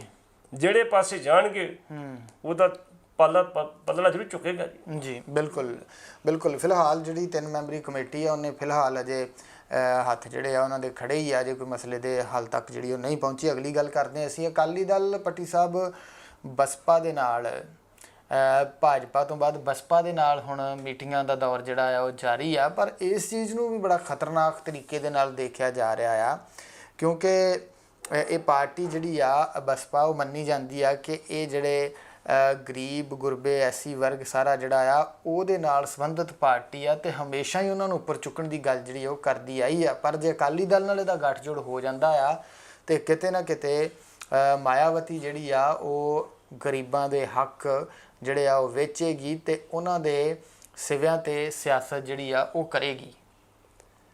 ਜਿਹੜੇ ਹੁਣ ਤੱਕ ਹੱਦਬਦੀ ਕਮਿਸ਼ਨ ਬਣ ਚੁੱਕੇ ਨੇ ਜੀ। ਪੰਜਾਬ ਦੇ ਵਿੱਚ ਪਹਿਲਾਂ 3 ਸੀਟਾਂ ਲੋਕ ਸਭਾ ਰਿਜ਼ਰਵ ਹੁੰਦੀਆਂ ਸੀ ਜੀ। ਇਹਨਾਂ ਦੀ ਪਾਪੂਲੇਸ਼ਨ ਵਧਣ ਕਰਕੇ 4 ਕਰ ਦਿੱਤੀਆਂ ਗਈਆਂ। ਪਹਿਲਾਂ ਵਿਧਾਨ ਸਭਾ 'ਚ ਇਹਨਾਂ ਦੀਆਂ 29 ਸੀਟਾਂ ਹੁੰਦੀਆਂ ਸੀਗੀਆਂ ਜੀ। ਪਾਪੂਲੇਸ਼ਨ ਵਧਣ ਕਰਕੇ 34 ਹੋ ਗਈਆਂ ਉਹ। ਹਾਂਜੀ। ਇਹਦੇ 'ਚ ਕੋਈ ਦੋ ਰਾਵਾ ਨਹੀਂ ਵੀ ਜੇ ਕਿਤੇ ਅੱਜ ਦਲਿਤ ਭਾਈਚਾਰਾ ਆਪਣੀ ਏਕਤਾ ਕਰ ਲਵੇ ਜੀ, ਜਿੰਨੀ ਉਹਨਾਂ ਦੀ 34% 35% ਵੋਟ ਆ ਉਹ ਆਪਣਾ ਮੁੱਖ ਮੰਤਰੀ ਆਰਾਮ ਨਾਲ ਬਣਾ ਸਕਦੇ ਆ ਜੀ। ਲੇਕਿਨ ਉਹ ਵੰਡੇ ਪਏ ਨੇ, ਕੋਈ ਕਾਂਗਰਸੀ ਆ, ਕੋਈ ਬੀਜੇਪੀ 'ਚ ਆ, ਕੋਈ ਅਕਾਲੀ ਆ, ਸਾਰੇ ਵੰਡੇ ਪਏ ਨੇ। ਜਿਹੜੀ ਅਕਾਲੀ ਦਲ ਆ ਉਹਨਾਂ ਦਾ ਪੁਰਾਣਾ ਤਜਰਬਾ ਵਾ। ਪਹਿਲਾਂ ਵੀ ਇੱਕ ਵਾਰੀ ਇਹਨਾਂ ਬਸਪਾ ਨਾਲ ਸਮਝੌਤਾ ਕੀਤਾ ਸੀ, ਉਦੋਂ ਵੀ ਚੋਣ ਜਿੱਤੇ ਸੀ ਇਹ ਜੀ। 1996 ਦੇ ਵਿੱਚ ਇਹਨਾਂ ਬਸਪਾ ਨਾਲ ਸਮਝੌਤਾ ਕੀਤਾ ਤੇ ਉਦੋਂ 6 ਸੀਟਾਂ ਜਿਹੜੀਆਂ ਅਕਾਲੀ ਦਲ ਜਿੱਤਿਆ ਸੀ, 3 ਜਿਹੜੇ ਸੀ ਇਹ ਜਿੱਤੇ ਸੀ। ਇਹ ਪੱਟੀ ਸਾਹਿਬ ਇੱਕ ਗੱਲ ਮੇਰੇ ਜ਼ਿਹਨ 'ਚ ਆ ਗਈ ਆ ਕਿ ਜਿਹੜੀ ਗੱਲ ਪਿਛਲੇ ਦਿਨੀ ਬੀਜੇਪੀ ਨੇ ਕਹੀ ਆ ਕਿ ਦਲਿਤ ਮੁੱਖ ਮੰਤਰੀ ਹੋਣਾ ਚਾਹੀਦਾ ਆ, ਉਸ ਚੀਜ਼ ਨੂੰ ਲੈ ਕੇ ਤਾਂ ਨਹੀਂ ਕਿਤੇ ਅਕਾਲੀ ਦਲ ਵੱਲੋਂ ਪਤਾ ਖੇਡਿਆ ਜਾ ਰਿਹਾ ਕਿ ਹਾਂ ਉਹ ਜਿਹੜੀ ਇਸ ਪਾਰਟੀ ਦੇ ਨਾਲ ਅਸੀਂ ਆਪਣਾ ਗੱਠਜੋੜ ਜੇ ਹੋ ਜਾਂਦਾ ਵਾ ਸਾਡਾ ਤੇ ਉਹਦੇ ਵਿੱਚ ਵੀ ਬੀਜੇਪੀ ਨੂੰ ਅਸੀਂ ਬੈਕਫੁੱਟ ਤੇ ਲੈ ਜਾਾਂਗੇ। ਫਿਰ ਜਿਹੜੀ ਪਾਰਟੀ ਆਪਣੇ ਦੇਸ਼ ਦੇ ਪ੍ਰਧਾਨ ਮੰਤਰੀ ਨੂੰ ਇੱਕ ਮੰਦਿਰ ਦੇ ਵਿੱਚ ਵੜਨ ਤੋਂ ਰੋਕਦੀ ਹੈ, ਦਲਿਤ ਨੂੰ ਮੱਥਾ ਟੇਕਣ ਤੋਂ ਤੁਸੀਂ ਕੀ ਆਸ ਰੱਖੋਗੇ? ਕੰਨ ਤੇ ਲਿਖਿਆ ਸੱਚ ਜੀ। ਬਾਅਦ ਦੇ ਵਿੱਚ ਤੁਸੀਂ ਬਸ਼ੱਕ ਆਪਣੇ ਤੌਰ ਤੇ ਪ੍ਰਬੰਧ ਕਰਕੇ ਆਪਣੀ ਬੇਇੱਜ਼ਤੀ ਦੇ ਮੱਥਾ ਤੁਸੀਂ ਟਿਕਾਤਾ, ਲੇਕਿਨ ਰੋਕਿਆ ਤੇ ਗਿਆ ਨਾ ਇੱਕ ਵਾਰੀ ਉਹਨੂੰ ਜੀ। ਜਿਹੜੀ ਪਾਰਟੀ ਜਿਹੜੀ ਉਹ ਦਲਿਤਾਂ ਨੂੰ ਮੰਦਿਰਾਂ ਦੇ ਵੜ ਦਿੰਦੀ ਹੈ, ਮੁੱਖ ਮੰਤਰੀ ਕਿੱਥੋਂ ਬਣਾਉਣਾ? ਬਿਲਕੁਲ ਰਾਸ਼ਟਰਪਤੀ ਦੇ ਨਾਲ ਹੋਇਆ ਇਹ ਸਾਰਾ ਕੁਝ ਪਿਛਲੇ। ਸਿਰਫ ਉਹਨਾਂ ਕੋਲੇ ਹੁਣ ਰਸਤਾ ਕੋਈ ਨਹੀਂ ਰਹਿ ਗਿਆ। ਉਹ ਕਹਿੰਦੇ ਦਲਿਤ ਪੱਤਾ ਖੇਡ ਕੇ ਵੇਖੋ 4 ਸੀਟਾਂ ਸਾਨੂੰ ਮਿਲ ਜਾਣ, ਨਹੀਂ ਤੇ ਅੱਜ ਦੀ ਡੇਟ ਦੇ ਵਿੱਚ ਜੇ ਅੱਜ ਇਲੈਕਸ਼ਨ ਹੋ ਜਾਏ ਤੇ ਬੀਜੇਪੀ ਨੂੰ 1 ਸੀਟ ਨਹੀਂ ਮਿਲਦੀ ਪੰਜਾਬ 'ਚ। ਉਹਦਾ ਕਾਰਨ ਅੱਗੇ ਇਹ ਜਿਹੜੀ ਡਿੱਗੀ ਸੀ ਬੀਜੇਪੀ, ਇਹ ਕਹਿੰਦੀ ਸੀ ਵਪਾਰੀਆਂ ਦੀ ਪਾਰਟੀ ਜੀ।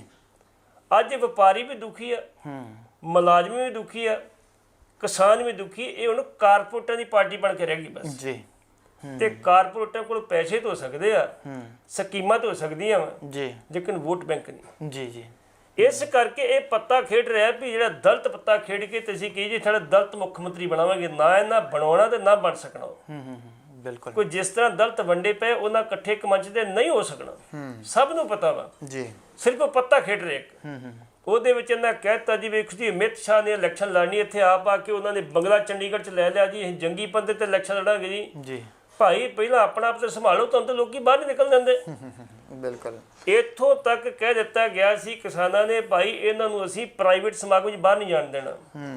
ਲੇਕਿਨ ਟੋਹਾਣਾ ਦੇ ਵਿੱਚ ਉਹਨਾਂ ਨੇ ਅਨਾਉਂਸ ਕਰਦਾ ਵੀ ਸਮਾਜਿਕ ਤੇ ਰਾਸ਼ਟਰੀ ਸਮਾਗਮ ਨਹੀਂ ਕਰਨ ਦੇਣੇ, ਤੁਹਾਡਾ ਕੀ ਪ੍ਰਾਈਵੇਟ ਸਮਾਗਮ ਤੁਸੀਂ ਜਾ ਸਕਦੇ ਹੋ। ਇਹਦੀ ਵੀ ਤੁਹਾਡੇ ਬੱਚੇ ਨੇ ਹਰਿਆਣੇ ਦੇ ਵਿੱਚ ਵੀ ਬੜਾ ਬੁਰਾ ਹਾਲ ਹੋਇਆ ਵਾ। ਹਰਿਆਣੇ ਦੇ ਵਿੱਚ ਸਿਰਫ ਜਿਹੜੀ ਕਿਸਾਨਾਂ ਦੀ ਲੜਾਈ ਹੁਣ ਦੀ ਨਹੀਂ ਹੈਗੀ ਜੀ, ਉੱਥੇ ਜਾਟਾਂ ਦੀ ਲੜਾਈ ਉਦੋਂ ਦੀ ਹੈ ਜਦੋਂ ਉਹਨਾਂ ਨੂੰ ਬਲਾਤਕਾਰੀ ਕਹਿ ਕੇ ਉਹਨਾਂ ਤੇ ਮੁਕੱਦਮੇ ਦਰਜ ਕੀਤੇ ਗਏ। ਬਿਲਕੁਲ ਉਹਨਾਂ ਨੂੰ ਮੌਕਾ ਮਿਲ ਗਿਆ ਹੁਣ ਬੀਜੇਪੀ ਤੋਂ ਬਦਲਾ ਲੈਣ ਦਾ। ਉਹਨਾਂ ਨੂੰ ਇਹ ਕਾਨੂੰਨ ਤੇ ਘੱਟ ਚੁੱਭਦੇ, ਲੇਕਿਨ ਉਹ ਜਿਹੜੀ ਕੁੱਟ ਪਈ ਤੋਂ ਮੁਕੱਦਮੇ ਨੇ ਜਿਹੜੀ ਉਦੋਂ ਇਹਨਾਂ ਦੀ ਬੇਇੱਜ਼ਤੀ ਕੀਤੀ ਉਹ ਜ਼ਿਆਦਾ ਚੁੱਭਦੀ ਹੈ। ਬਿਲਕੁਲ ਜਿਹਦੇ ਕਰਕੇ ਹੁਣ ਉੱਥੇ ਕੁਸਕਣ ਨਹੀਂ ਦਿੰਦੇ ਉਹ ਬੀਜੇਪੀ ਨੂੰ। ਤੇ ਸਾਡੇ ਇੱਥੇ ਜਿਨ੍ਹਾਂ ਲੋਕਾਂ ਨੇ ਬੇਅਦਬੀਆਂ ਕੀਤੀਆਂ ਨੇ ਉਹਨੇ ਜਾ ਕੇ ਕਹਿੰਦੇ ਜੀ ਫਲਾਣਾ ਜਿੰਦਾਬਾਦ ਤੇ ਢਿੰਗੜਾ ਜਿੰਦਾਬਾਦ। ਸਾਡੇ ਉਹ ਚੀਜ਼ ਨਹੀਂ ਕਿ ਜੋ ਹਰਿਆਣੇ 'ਚ ਹੈਗੀ ਹੈ। ਇਸ ਕਰਕੇ ਇਹ ਦਲਿਤ ਪੱਤਾ ਖੇਡ ਜ਼ਰੂਰ ਰਿਹਾ ਵੀ ਸਾਡੇ ਕੋਈ ਰਸਤਾ ਕੋਈ ਨਹੀਂ ਰਹਿ ਗਿਆ, ਅਕਾਲੀਆਂ ਨਾਲ ਸਾਡਾ ਸਮਝੌਤਾ ਨਹੀਂ ਹੋ ਰਿਹਾ, ਹੋਰ ਕੋਈ ਪਾਰਟੀ ਸਾਡੇ ਨਾਲ ਕਰਨ ਨੂੰ ਤਿਆਰ ਨਹੀਂ। ਜਿਹੜੀ ਬਸਪਾ ਦੀ ਆਪਾਂ ਗੱਲ ਕਰਦੇ, ਇਹ ਬਸਪਾ ਨਾਲ ਸਮਝੌਤਾ ਜ਼ਰੂਰ ਕਰਨਗੇ। ਬਸਪਾ ਦੇ ਵਿੱਚ ਇਹ ਕਹਿੰਦੇ 18 ਸੀਟਾਂ ਲੈ ਲਓ ਜੀ, ਉਹ ਕਹਿੰਦੇ 40 ਲੈਣੀਆਂ। ਅੱਛਾ ਜੀ। 40 ਦੇ ਵਿੱਚ 30 ਦੇ ਉੱਤੇ ਵੀ ਸੌਦਾ ਹੁੰਦਾ ਤੇ 7 ਸੀਟਾਂ ਜਿਹੜੀਆਂ ਪਹਿਲਾਂ ਅਕਾਲੀ ਦਲ ਬੀਜੇਪੀ ਤੋਂ ਵੱਧ ਆਉਣੀਆਂ ਨੇ ਉੱਥੋਂ ਕਾਲੀ ਉਮੀਦਵਾਰ ਵਿਡਰਾ ਕਰਨਗੇ। ਜਿਹੜੇ ਉਹ ਕਾਲੀ ਕਰਨਗੇ ਉਹ ਫਿਰ ਬਗਾਵਤ ਕਰਨਗੇ। ਬਿਲਕੁਲ ਉਹ ਫਿਰ ਨਵੇਂ ਸਿਰੇ 'ਚ ਕੋਈ ਲੱਭਣਗੇ ਪਾਰਟੀ। ਮਤਲਬ ਇਹ ਕਿ ਬਹੁਤੀ ਸੌਖੀ ਖੇਡ ਨਹੀਂ ਹੈਗੀ, ਕੋਈ ਸੌਖੀ ਖੇਡ ਨਹੀਂ ਹੈਗੀ ਜੀ। ਇਸ ਕਰਕੇ ਹਾਲ ਦੀ ਕਰੀ 18 ਤੇ 40 ਦਾ ਡਿਫਰੈਂਸ ਬਹੁਤ ਜ਼ਿਆਦਾ ਵਾ ਜੀ। ਨਾਲੇ ਤੁਹਾਨੂੰ ਪਤਾ ਵੀ ਇਹਦਾ ਫੈਸਲਾ ਹੋਣਾ ਦਿੱਲੀ ਤੋਂ।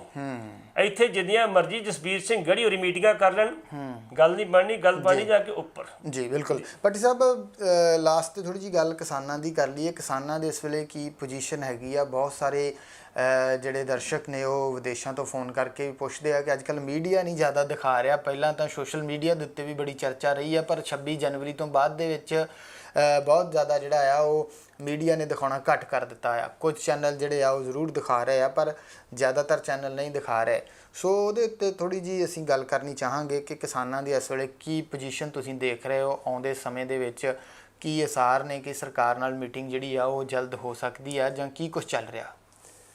ਤੁਸੀਂ ਅੱਜ ਕੱਲ੍ਹ ਜੇ ਕਿਤੇ ਰਾਜੇਵਾਲ ਸਾਹਿਬ ਦੀ ਸਪੀਚ ਸੁਣੋ, ਉਹ ਬੜੇ ਕੌਨਫੀਡੈਂਟ ਨੇ ਜੀ ਵੀ ਸਾਡੀ ਜਿੱਤ ਪ੍ਰਾਪਤ ਹੋਏਗੀ ਜੀ। ਤੁਹਾਨੂੰ ਪਤਾ ਹੋਏਗਾ ਅਮਿਤ ਸ਼ਾਹ ਨੇ ਰਾਜੇਵਾਲ ਨੂੰ ਸਪੈਸ਼ਲ ਬੁਲਾ ਕੇ ਇੰਨੀ ਗੱਲ ਕਹੀ ਸੀ, ਰਾਜੇਵਾਲ ਸਾਹਿਬ ਆ ਰੇਲਵੇ ਦਾ ਤੁਹਾਨੂੰ ਡੱਬਾ ਦੇ ਦਿੱਤਾ ਵਾ ਅਸੀਂ ਮਾਲ ਗੱਡੀ ਦਾ ਜੀ, ਅਸੀਂ ਅੰਦਰ ਧੋ ਵੀ ਦਿੱਤੀ ਆ, ਸਾਫ਼ ਵੀ ਕਰਤੀ ਆ। ਇਸ ਰੇਲ ਗੱਡੀ ਡੱਬੇ ਦੇ ਵਿੱਚ ਤੁਸੀਂ ਕਣਕ ਰੱਖਣੀ ਕੰਨ ਰੱਖ ਲਓ, ਝੋਨਾ ਰੱਖ, ਜੋ ਰੱਖਣਾ ਰੱਖ ਲਓ, ਜੋ ਪਣਾ ਪਾ ਲਓ, ਲੇਕਿਨ ਬਾਹਰ ਜਿਹੜਾ ਵਾ ਉਹ ਇੰਡੀਅਨ ਰੇਲਵੇ ਲਿਖਿਆ ਰਹਿਣ ਦਿਓ, ਬਾਕੀ ਕੁਛ ਨਹੀਂ। ਉਹ ਕਹਿੰਦੇ ਨਾ ਇੱਥੇ ਲਿਖੋ ਕਿਸਾਨ ਮੋਰਚਾ। ਸਿਰਫ ਲੜਾਈ ਇੰਨੀ ਕਾ, ਬਾਕੀ ਲੜਾਈ ਮੁੱਕੀ ਪਈ ਉਹਨਾਂ ਦੀ, ਮਤਲਬ ਲਗਭਗ ਮਸਲਾ ਹੱਲ ਹੈ। ਇਹਦੇ ਵਿੱਚ ਆਈਪੀ ਦੇ ਜਿਹੜੇ ਡਾਇਰੈਕਟਰ ਨੇ ਅਰਵਿੰਦਰ ਕੁਮਾਰ ਹੋਣੀ ਜੀ, ਉਹਨਾਂ ਦਾ ਰੋਲ ਹੈਗਾ ਜੀ। ਉਹਨਾਂ ਆ ਕੇ ਰਸਮੀ ਤੌਰ ਤੇ ਕਿਸਾਨਾਂ ਨਾਲ ਗੱਲ ਕੀਤੀ। ਜਿਹੜੀ ਚਿੱਠੀ ਲਿਖੀ ਗਈ ਹੈ ਨਾ ਉਹਨਾਂ ਨੂੰ, ਉਹ ਵੀ ਉਹਦੇ ਕਹਿਣ ਤੇ ਲਿਖੀ ਗਈ ਵੀ ਤੁਸੀਂ ਚਿੱਠੀ ਲਿਖੋ ਤਾਂ ਮੈਂ ਗਰਾਊਂਡ ਬਣਾਉਣਾ। ਉਹ ਗਰਾਊਂਡ ਬਣਾਉਣ ਤੋਂ ਬਾਅਦ ਤੋਮਰ ਸਾਹਿਬ ਦਾ ਬਿਆਨ ਵੀ ਆ ਗਿਆ।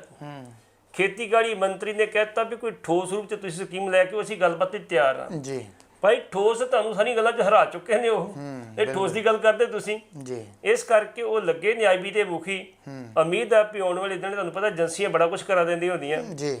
ਤੇ ਜਿਹੜੇ ਰਾਜੇਵਾਲ ਸਾਹਿਬ ਉਹਨਾਂ ਦਾ ਬੜਾ ਕੌਨਫੀਡੈਂਟ, ਬੜੇ ਕੌਨਫੀਡੈਂਸ ਸਪੀਚ ਕਰਦੇ ਅੱਜ ਕੱਲ੍ਹ ਕਿ ਅਸੀਂ ਸਾਡੀ ਜਿੱਤ ਪ੍ਰਾਪਤ ਹੋਈ ਪਈ ਆ, ਅਸੀਂ ਥੋੜੇ ਜਿਹੇ ਜਿੱਤ ਦਾ ਐਲਾਨ ਕਰਾਂਗੇ, ਅਸੀਂ ਘਰ ਚੱਲ ਜਾਵਾਂਗੇ। ਰਕੇਸ਼ ਟਕੈਤ ਭੱਟੀ ਸਾਹਿਬ ਜਿਹੜੇ ਆ ਉਹ ਮਮਤਾ ਬੈਨਰਜੀ ਦੇ ਨਾਲ ਉਹਨਾਂ ਦੀ ਮੀਟਿੰਗ ਹੋਈ ਆ, ਕੀ ਚਰਚਾ ਇਸ ਮੀਟਿੰਗ ਨੂੰ ਲੈ ਕੇ? ਜਿਹੜੀ ਰਕੇਸ਼ ਟਕੈਤ ਤੇ ਮਮਤਾ ਬੈਨਰਜੀ ਦੀ ਮੀਟਿੰਗ ਹੋਈ, ਇੱਕ ਤੇ ਉਹਨਾਂ ਨੂੰ ਵਧਾਈ ਦੇਣ ਵਾਸਤੇ ਗਿਆ ਸੀ ਟਕੈਤ ਸਾਹਿਬ। ਦੂਸਰਾ ਉਹਨਾਂ ਨੂੰ ਇਹ ਗੱਲ ਕਹੀ ਸੀ, ਮਮਤਾ ਜੀ ਤੁਸੀਂ ਇਹ ਗੱਲ ਕਹੀ ਸੀ ਕਿ ਬੰਗਾਲ ਦੀ ਚੋਣ ਮੈਂ 1 ਲੱਤ ਤੇ ਜਿੱਤੂਗੀ ਤੇ ਦਿੱਲੀ ਜਾ ਕੇ ਮੈਂ 2 ਲੱਤਾਂ ਨੇ ਜਾਊਂਗੀ। ਹੁਣ ਉਹ ਸਮਾਂ ਆ ਗਿਆ, ਤੁਸੀਂ ਸਾਰੇ ਹਿੰਦੁਸਤਾਨ ਦੀਆਂ ਜਿਹੜੀ ਵਿਰੋਧੀ ਪਾਰਟੀਆਂ ਸਾਨੂੰ ਲੀਡ ਕਰੋ, ਲੀਡ ਕਰਕੇ ਤੇ ਇਹਨਾਂ ਬੀਜੇਪੀ ਵਾਲਿਆਂ ਦਾ ਪੱਤਾ ਗੋਲ ਕਰੋ। ਉਹਨਾਂ ਕਿਹਾ ਵੀ ਬਿਲਕੁਲ ਤੁਹਾਡੀ ਗੱਲ ਠੀਕ ਹੈ, ਸਾਡੀਆਂ 12 ਜਥੇਬੰਦੀਆਂ 12 ਪਾਰਟੀ ਇੱਕ ਮੰਚ ਤੇ ਅਸੀਂ ਇਕੱਠੇ ਆ, ਬਾਕੀ ਵੀ ਜਿਹੜੀਆਂ ਸਾਡੀਆਂ ਹੈਗੀਆਂ ਪਾਰਟੀਆਂ ਰਹਿ ਗਈਆਂ ਉਹਨਾਂ ਨੂੰ ਅਸੀਂ ਇਕੱਠਾ ਕਰਨ ਦੀ ਕੋਸ਼ਿਸ਼ ਕਰ ਰਹੇ ਹਾਂ। ਉਹਦੇ ਵਾਸਤੇ ਸਾਡੀ ਪ੍ਰਕਿਰਿਆ ਸ਼ੁਰੂ ਕਰ ਦਿੱਤੀ ਗਈ ਹੈ ਜੀ। ਕਿਸਾਨ ਮੋਰਚੇ ਬਾਰੇ, ਤੁਹਾਡੇ ਕਿਸਾਨ ਮੋਰਚੇ ਦੀ ਦਾਦ ਦਿੰਦੀ ਵੀ ਤੁਸੀਂ ਬੜੀ ਸੋਹਣੀ ਜੰਗ ਲੜੀ ਆ ਜੀ ਤੇ ਬੰਗਾਲ ਦੀ ਸਰਕਾਰ ਤੁਹਾਨੂੰ ਫੁੱਲ ਸਪੋਰਟ ਕਰ ਰਹੀ ਹੈ। ਜੀ ਕਿਸੇ ਕਿਸਮ ਦੀ ਤੁਹਾਨੂੰ ਲੋੜ ਆ ਸਾਨੂੰ ਦੱਸੋ। ਤੇ ਕਿਸਾਨ ਮੋਰਚੇ ਬਾਰੇ ਜਿਹੜੇ ਬਾਕੀ ਵਿਰੋਧੀ ਤੇ ਬੀਜੇਪੀ ਤੋਂ ਮਾਈਨਸ ਮੰਤਰੀ ਮੁੱਖ ਮੰਤਰੀ ਨੇ, ਉਹਨਾਂ ਸਾਰਿਆਂ ਨਾਲ ਗੱਲ ਕਰਕੇ ਮੈਂ ਕਿਸਾਨ ਮੋਰਚੇ ਨੂੰ ਹੋਰ ਮਜ਼ਬੂਤ ਕਰੂੰਗੀ ਜੀ। ਉਹ ਇਸ ਵਾਸਤੇ ਗਿਆ ਸੀ ਤੇ ਬੀਬੀ ਮਮਤਾ ਨੇ ਬੜੇ ਗੁਲਦਸਤਾ ਦੇ ਕੇ ਉਹਨਾਂ ਦਾ ਸਵਾਗਤ ਕੀਤਾ। ਉਹ ਵਧਾਈ ਵੀ ਦੇ ਕੇ ਆਏ ਜੀ। ਤਾਂ ਉਹਨਾਂ ਨੂੰ ਕਹਿ ਕੇ ਆਏ ਕਿ ਪ੍ਰਾਈਮ ਮਿਨਿਸਟਰ ਦੀ ਕੁਰਸੀ ਹੁਣ ਖਾਲੀ ਹੋਣ ਵਾਲੀ ਆ, ਤੁਸੀਂ ਤਿਆਰ ਹੋ ਜਾਓ ਜੀ। ਜੀ ਬਿਲਕੁਲ। ਸੋ ਭੱਟੀ ਸਾਹਿਬ ਬਹੁਤ ਬਹੁਤ ਧੰਨਵਾਦ। ਪ੍ਰੋਗਰਾਮ ਕਰੰਟ ਅਫੇਅਰਸ ਦੇ ਵਿੱਚ ਸੀਨੀਅਰ ਪੱਤਰਕਾਰ ਸਰਦਾਰ ਜਸਬੀਰ ਸਿੰਘ ਜੀ ਭੱਟੀ ਜਿਨ੍ਹਾਂ ਨਾਲ ਅਸੀਂ ਚਰਚਾ ਕੀਤੀ ਕੁਝ ਖਬਰਾਂ ਜਿਹੜੀਆਂ ਉਹਨਾਂ ਦੇ ਉੱਤੇ ਵੀ, ਤੇ ਖਾਸ ਤੌਰ ਦੇ ਉੱਤੇ ਗਿਆਨੀ ਮਾਨ ਸਿੰਘ ਹੋਰਾਂ ਦੇ ਅਸਤੀਫੇ ਦੇ ਉੱਤੇ ਜਿਹੜੀ ਚਰਚਾ ਆ ਉਹ ਵੀ ਕੀਤੀ ਗਈ। ਸੋ ਆਸ ਕਰਦੇ ਹਾਂ ਕਿ ਪ੍ਰੋਗਰਾਮ ਤੁਹਾਨੂੰ ਪਸੰਦ ਆਇਆ ਹੋਵੇਗਾ। ਸੋ ਜਿਹੜੀਆਂ ਗੱਲਾਂ ਸਾਡੇ ਤੱਕ ਪਹੁੰਚੀਆਂ ਉਸ ਚੀਜ਼ ਨੂੰ ਲੈ ਕੇ ਅਸੀਂ ਇਹ ਡਿਸਕਸ਼ਨ ਜਿਹੜੀ ਆ ਉਹ ਗਿਆਨੀ ਮਾਨ ਸਿੰਘ ਹੋਰਾਂ ਦੇ ਉੱਤੇ ਕੀਤੀ ਆ। ਸੋ ਬਹੁਤ ਬਹੁਤ ਧੰਨਵਾਦ ਦਰਸ਼ਕਾਂ ਦਾ ਵੀ, ਭੱਟੀ ਸਾਹਿਬ ਦਾ ਵੀ। ਇੱਥੇ ਹੀ ਆਗਿਆ ਚਾਹਾਂਗੇ। ਬੁਲਾਉਂਦੇ ਹਾਂ ਫਤਿਹ। ਵਾਹਿਗੁਰੂ ਜੀ ਕਾ ਖਾਲਸਾ, ਵਾਹਿਗੁਰੂ ਜੀ ਕੀ ਫਤਿਹ।